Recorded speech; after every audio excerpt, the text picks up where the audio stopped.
জয় হিন্দ বন্ধুরা, super traders India YouTube চ্যানেলে আপনাদের স্বাগত জানাই। তো আজকে আমরা নিফটিকে যদি দেখি তাহলে নিফটি কিন্তু আজকে প্রায় 0.5% মতো একটা র্যালি দেখিয়েছে, যেটা কিন্তু আগে থেকেই আমরা কিছুটা অনুমান করেছিলাম। কারণ গতকাল আমাদের ইন্ডিয়ার কিছু ডাটা এসছে, যে ডাটাটা কিন্তু পজিটিভ এসছে। একটু আমি চলে আসবো ডাটাগুলোতে। যে ডাটাটা হচ্ছে আমাদের ইন্ডিয়ার ইনফ্লেশন ডাটা, যেটা গতকাল এসছে 2.10%।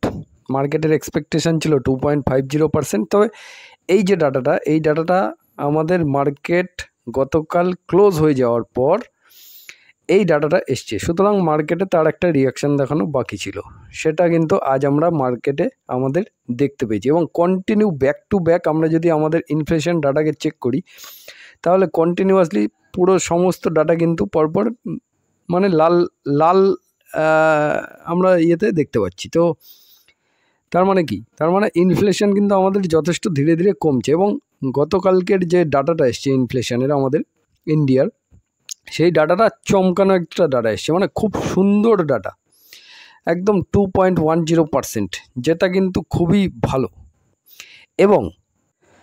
এবং আমাদের যে ইন্ডিয়ার জিডিপি ডাটা, আমাদের জিডিপি ডাটা যদি আমরা দেখি তাহলে ওই Q1, Q2 এবং Q3 এই তিনটে জিডিপি ডাটা আমাদের নেগেটিভ এসছিল। তার মানে আমাদের জিডিপি ক্রমশ নিচে নিচে যাচ্ছিল।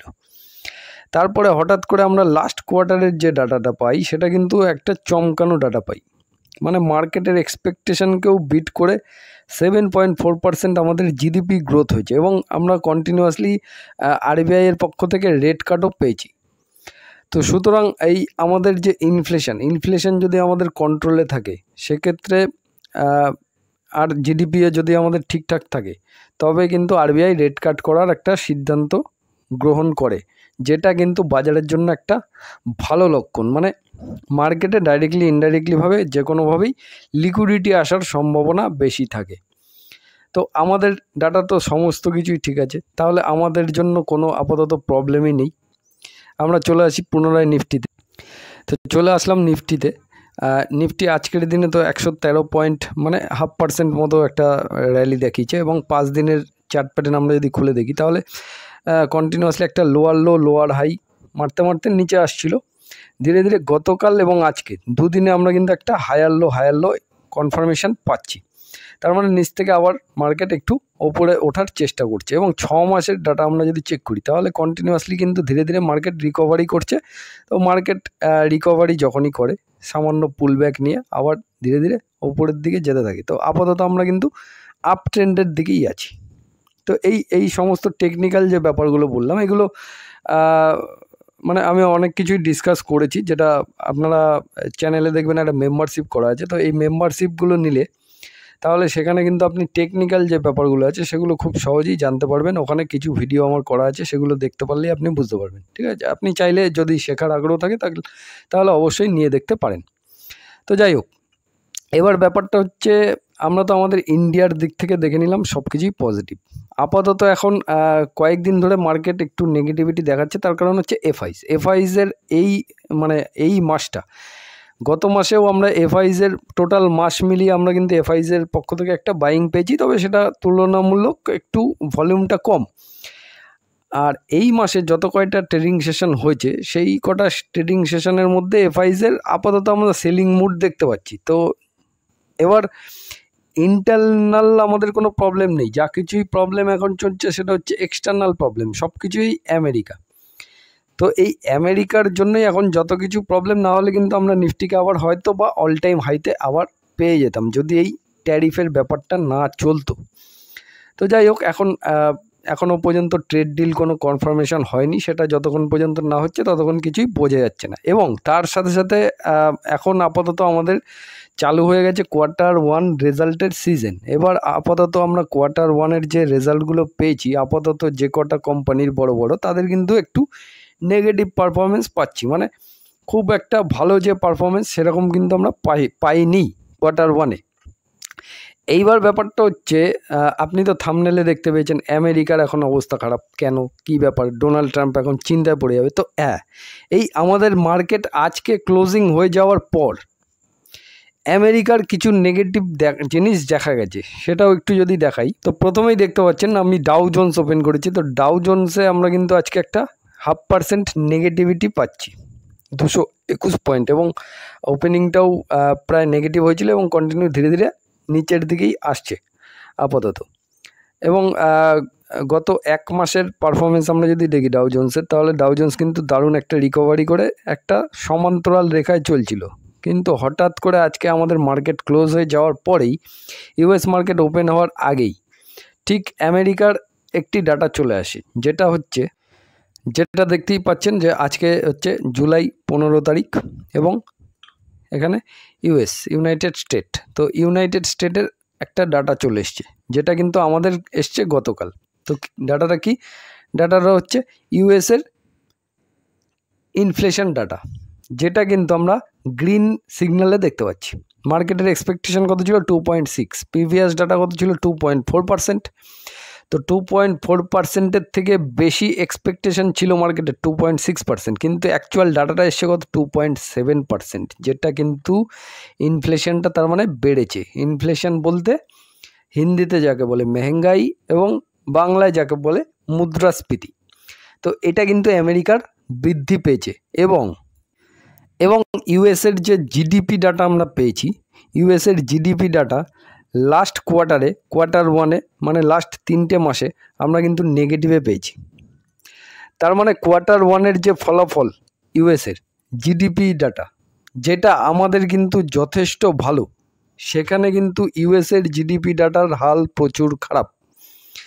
তো এই কারণেই এবার জিডিপি ডাটা কন্টিনিউ 3টে মাসে মিলিয়ে একটা কোয়ার্টার হয়। তো মানে ইউএসের প্রতি মাসেই জিডিপি ডাটাটা চলে আসে, আমাদের যেটা আসে কোয়ার্টারলি, 3 মাসে একবার আসে ডাটাটা। তো মোটামুটি 3টে মাস ক্যালকুলেট করলেই আমরা পেয়ে যাব টোটাল কোয়ার্টারলি ডাটাটা। তো কোয়ার্টারলি 3টেই আমরা নেগেটিভ পাচ্ছি। এবার এখন আজকের দিনে ইউএসের ইনফ্লেশন ডাটাটা চলে আসলো, সেটাও কিন্তু বৃদ্ধি পেয়েছে। তো সেটাও একটা নেগেটিভ লক্ষণ। এবং এর পরে এই যে জিডিপি ডাটাটা আসবে এই মাসের শেষে, তখন সেখানেও কিন্তু একটা নেগেটিভিটি থেকে গেল, কারণ ইনফ্লেশন যত বাড়বে তত কিন্তু জিডিপি গ্রোথে একটা ধাক্কা হওয়ার সম্ভাবনা। এইবার এই কন্টিনিউ মানে আগের প্রিভিয়াস কোয়ার্টারে ইউএসের জিডিপি ডাটা নেগেটিভ, ঠিক এইভাবেই যদি কন্টিনিউ আবারও পরপর 3টে মাস, মানে 3টে মাস মিলিয়ে টোটাল করে যদি সেটা নেগেটিভে হয়, তাহলে পরপর 2টো কোয়ার্টার কিন্তু ইউএস নেগেটিভে চলে যেতে পারে, যদি নেগেটিভ আসে তবে। এবার পরপর 2টো কোয়ার্টার যে কান্ট্রির জিডিপি ডাটা নেগেটিভে আসবে, সেই কান্ট্রি কিন্তু রিসেশনে চলে যায়। তাহলে আমরা এক্ষেত্রে দেখতে পাচ্ছি যে ইউএসের জন্য কিন্তু একটা বিশাল বড় নেগেটিভিটি তৈরি হয়েছে। তো ইউএস মার্কেট যেভাবে দৌড়েছে, ওখানে একটু মানে অনেক বড় বড় এক্সপার্টরা অনুমান করছে যে হয়তো যে কোনো মুহূর্তে একটা বড়সড় ক্র্যাশ হতে পারে, এরকম একটা সম্ভাবনা দেখা যাচ্ছে। তো যাই হোক, ডাটা যা বলছে সেটাই আমরা দেখব। আপাতত ডাটার ভিত্তিতে আমি যা কথা বললাম সেগুলো পুরোটাই ডাটার ভিত্তিতে বললাম। এবার আগামী দিনে আমাদের দেখতে হবে ডাটাগুলো কি আসছে।